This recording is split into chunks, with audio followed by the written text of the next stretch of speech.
Hey everyone, welcome back to Shelf Life Lego for another city update. And before we jump into today's build, I wanted to go back to last week's Chinese restaurant, Panda Express. I had a viewer make a suggestion for an amendment, and I thought it was a good suggestion, so I wanted to share that and what I changed. So inside, the suggestion was to add some vent hoods here over the cooking surface, and I thought that was a good idea. So I went ahead and moved the pots and pans from over the stove over the cooking station. There was also a knife, but I had to cut it out, and just lowered this prep station by one plate level. But I think overall that improves the overall build. So as always, if you have any suggestions for these builds, please let me know. They're always very helpful and make the builds better. But let's get into today's build. So here we are in the Lego room, and I was planning on continuing my mini modular builds, but my Bricklink parts order nor my Brickloot light order came in time, so I figured I would start working on this long overdue project for the amusement park. Just a quick pan. Yeah, I got a lot to do for the amusement park, and so I figured I would start with the biggest ride that I had built. I need to get this in place and kind of start working from there. The main goal was just to get it on a Mills plate and get it wired for lighting. So I did get it millsed, and it is ended up being 48 by 112 long. So the biggest Mills plate I've built ever. So it's like two of those 48 by 48 gray plates, a 16 by 32 plate, and an 8 by 8 plate. So a pretty big undertaking for me to get all that done and sturdy, but it's pretty sturdy for such a big ride.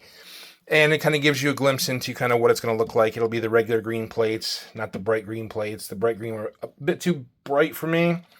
And then probably the dark tan pathway throughout the entire amusement park. I haven't done anything really with this other than just get it on the Mills plate and wired up. And the wiring kit, I don't love it. It's a bit much. I think most of the time when you install a light kit, you can hide the wires, or at least cover them up in some way where they're not always visible to the naked eye. But this being such a wide open structure, super hard to hide the wiring. So I don't love it, but it is what it is. So the only thing I really did was build this construction shed here to hide the majority of the wire ball or the USB ports at the end.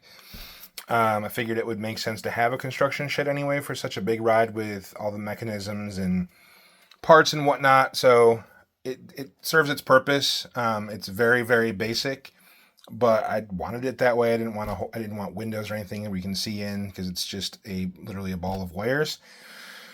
So yeah, it serves its purpose, and it does look good, lit up at least. Obviously better in the dark, but it does look good. And I typically, what I do is I run one of these USB extenders the USB is inside the shed, but it'll run down behind the wood and the shelf to like a wall unit or a USB hub where I'll plug in all my lighting.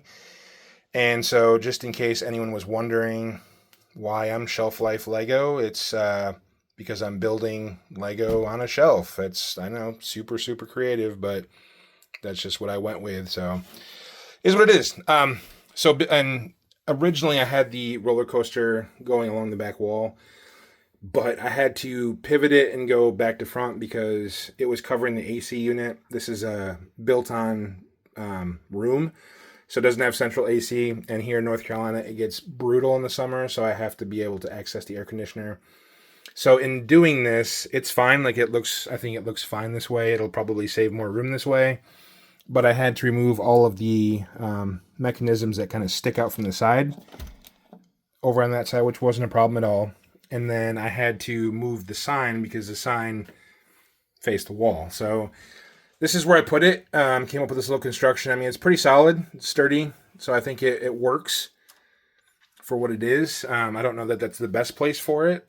So I don't know if here would look good or somewhere else, but if you have suggestions on where you think it would look best, please let me know. or how to attach it someplace. Because I played around with it for a while over here and whatnot, and really couldn't figure out a good way to attach it. It made it look kind of natural up there. At least it kind of fits the same building structure as the rest of the roller coaster. So I thought it worked out okay. But I don't know. Let me know if you have any suggestions or anything else with the amusement park or any of the ride builds. So I just wanted to kind of get everybody up to speed on what I was doing, and allow me to do a couple things at once anyway. And I don't really have anything really.